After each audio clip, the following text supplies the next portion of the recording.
Les amis, bonjour à toutes et à tous et bienvenue pour ce nouveau débrief de ce huitième de finale de Coupe du Monde des clubs entre le Real Madrid et la Juve. Victoire 1-0 du Real Madrid sur un but de Gonzalo Garcia. On va commencer par lui. Voilà, on va commencer par lui parce que franchement, ce mec-là, c'est la révélation. C'est la révélation du tournoi du côté du Real Madrid. Troisième but, passeur en 4 matchs. C'est beau. C'est beau et tu avais besoin de cela. Tu avais besoin d'un joueur qui sort de ton centre de formation. Tu avais besoin d'un joueur qui a ton identité, qui est un joueur de la maison. Et on l'a eu.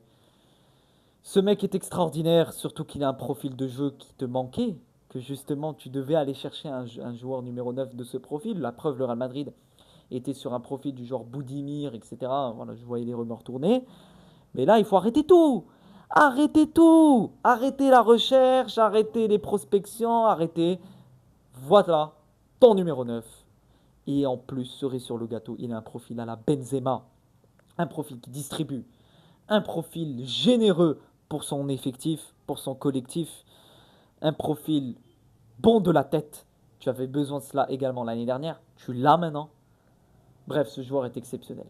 Ce joueur est exceptionnel et c'est un joueur qui aura besoin de jouer énormément la saison prochaine et qui ne devra pas se contenter sur des miettes de minutes comme le faisait très bien Carlo Ancelotti. Là, non, quand tu as Xabi Alonso sur le banc, il va te donner beaucoup plus de minutes puisque c'est la méritocratie qui prend le dessus sur l'effectif. Donc on va parler un petit peu de ce match. Le but est magnifique, voilà, on va pas revenir dessus. La détente est exceptionnelle. Tu as l'impression que c'est un joueur qui est là depuis plusieurs années, très jeune, et il a déjà beaucoup d'expérience. Voilà, il prend énormément d'expérience, énormément de points qu'il gagne avec ce tournoi. Des matchs références, Juve, Salzbourg, Pachuca, Al Hilal, 3 buts, une passe D. C'est pas une surprise, c'est pas étonnant, c'est pas une coïncidence, tout est dit. C'est un joueur qui mérite et qui a sa place au club. Point barre. Donc on va revenir sur ce match. Évidemment, un début de match compliqué et un match dans l'ensemble très compliqué.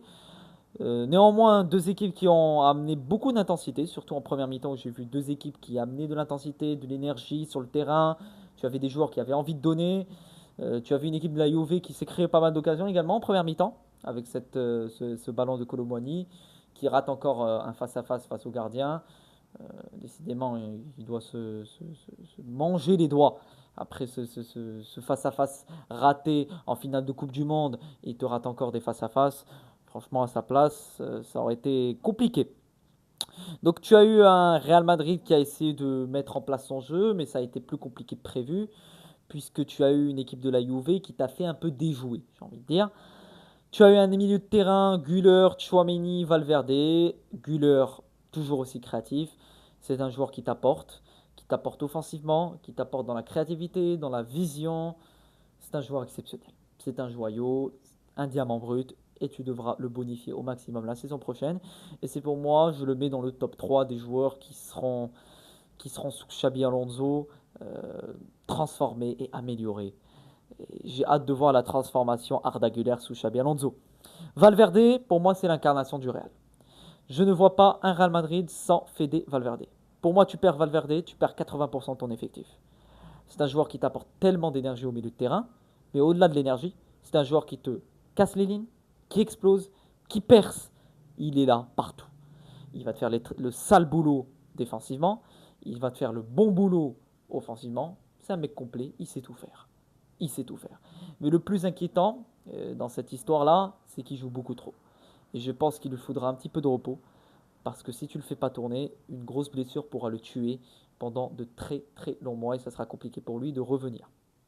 Chouameni qui a fait un bon match dans l'ensemble, voilà Aurélien Chouameni, solide défensivement, voilà, il était défenseur central aujourd'hui, je l'ai trouvé bon défensivement, il va reprendre du niveau petit à petit sous Xabi Alonso, et il sera un élément clé de l'équipe de Xabi Alonso. Côté Bellingham, je ne l'ai pas trouvé bon, voilà, je l'ai même trouvé assez fantomatique, Jude. Quelques occasions créées, quelques frappes dangereuses, mais à part ça, je n'ai pas vu un Bellingham. Je n'ai pas vu le Bellingham que je connaissais. Voilà, je n'ai pas vu le Jude que je connaissais. Donc voilà, évidemment, tu as la chaleur qui pèse sur les organismes. Certes, la chaleur est là pour toutes les équipes, mais ça pèse sur les organismes. Et jouer sous cette chaleur, 32-33 degrés, c'est très compliqué. C'est très compliqué. Voilà pourquoi j'ai hâte du début de la saison en Liga. C'est là où je pourrais bien analyser l'effectif. Mais c'est pas dans des matchs comme ça, dans une compétition comme ça, que je peux juger une équipe. Il me faut 2, 3, 4 mois de Liga pour voir vraiment comment le jeu est mis en place. Il faudra du temps. L'important, c'est d'avoir une régularité dans ce que tu veux proposer. Tu peux proposer un bon match, deux bons matchs, mais si tu en proposes un, chaque 3, 4 matchs, tu proposes un bon match, ça ne sert à rien. Tu dois être bon de manière régulière. Tu dois maintenir ce niveau de régularité, maintenir ce niveau de jeu, ce style de jeu euh, à long terme. Et c'est ça la chose qui sera le plus compliqué pour Xabi Alonso. L'entrée de Kylian Mbappé, c'était très compliqué. Très très compliqué de le voir comme ça. On voit qu'il a perdu beaucoup en explosivité, en réactivité. Il n'est pas là. Il n'a pas de repère. Il n'est pas bon. Il lui faudra beaucoup de temps. Et pour moi, c'était une mauvaise idée de le faire rentrer. Euh, il faut le mettre de côté pendant cette compétition, qu'il reprenne des forces, qu'il revienne au top, parce qu'il lui faudra beaucoup de temps et c'est très compliqué pour lui, surtout avec une longue maladie, hospitalisé, etc. Je ne vais pas refaire l'histoire, mais ce genre de situation, il faut accompagner le joueur au maximum et il ne faut pas accélérer le processus. Vinicius, je ne l'ai pas trouvé bon. Je ne l'ai pas trouvé bon. Voilà, je n'ai pas trouvé un Vinicius qui était. Je n'ai pas vu le Vinicius face à Salzbourg. J'ai vu un Vinicius, certes, qui essaie de déstabiliser, mais c'est trop peu, c'est trop faible. Ce n'est pas suffisant pour un joueur du calibre de Vinicius. On parle d'un joueur l'année dernière qui a fini dans le podium du Ballon d'Or. Donc on ne parle pas de n'importe qui. Donc j'attends beaucoup plus d'un joueur comme Vinicius et il faudra qu'il soit régulier à l'avenir. Fran Garcia, je l'ai trouvé bon. Je l'ai trouvé très bon même. Je vois un joueur qui se le donne sur le terrain, qui peut très bien être une doublure au club et qui a sa place en doublure, qui a sa place dans l'effectif, mais qui a quand même des limites. Donc c'est pour ça que je ne fais pas le mettre titulaire contre des Bayern, du Barça, des équipes comme City, Arsenal, Liverpool. Non, c'est compliqué, il a des limites, mais quand il se donne à fond, on le voit. Quand il est à son niveau, il apporte quelque chose offensivement, il apporte de l'explosivité, de la dangerosité, de l'agressivité.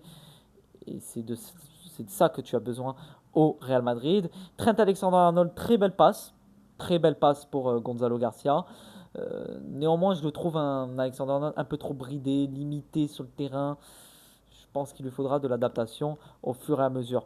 Tu as un Xabi Alonso qui partit encore une fois avec sa tactique, avec son 3-5-2 qu'on connaît et qui se transformait en 5-3-2 en phase défensive.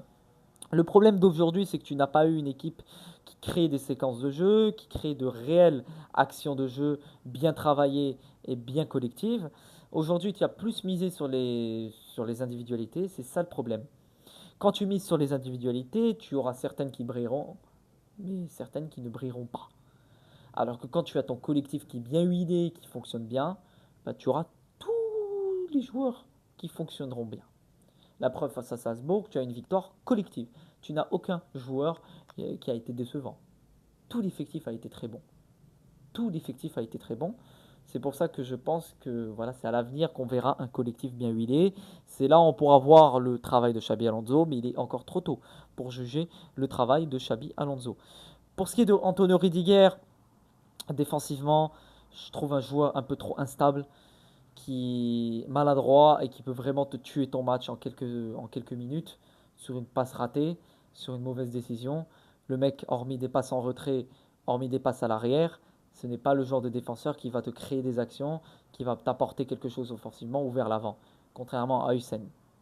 C'est pour ça que je pense que petit à petit, il faudra remettre Dani Carvajal dans cette défense centrale, sachant que c'est un joueur d'expérience, c'est un joueur qui connaît très bien la défense, qui connaît très bien comment jouer ce genre de match, qui a un habitude de ce genre de situation. Donc pour moi, Carvajal reprendra sa place petit à petit au Real Madrid.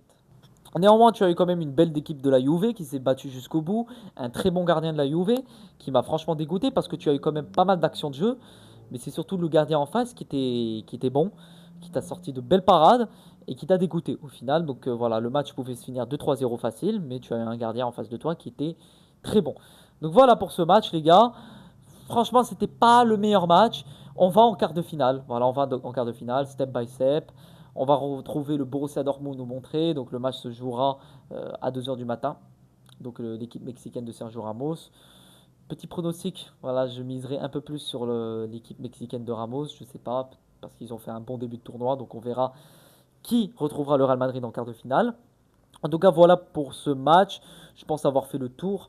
C'était un match qui est compliqué à analyser puisque on n'a pas eu le même jeu que face à Salzbourg. Tu as une équipe qui était beaucoup plus dans l'énergie, dans la gestion, que dans la mise en place d'un style de jeu bien précis. Mais bon, c'est à l'avenir qu'on verra ça et c'est petit à petit, l'équipe est fatiguée.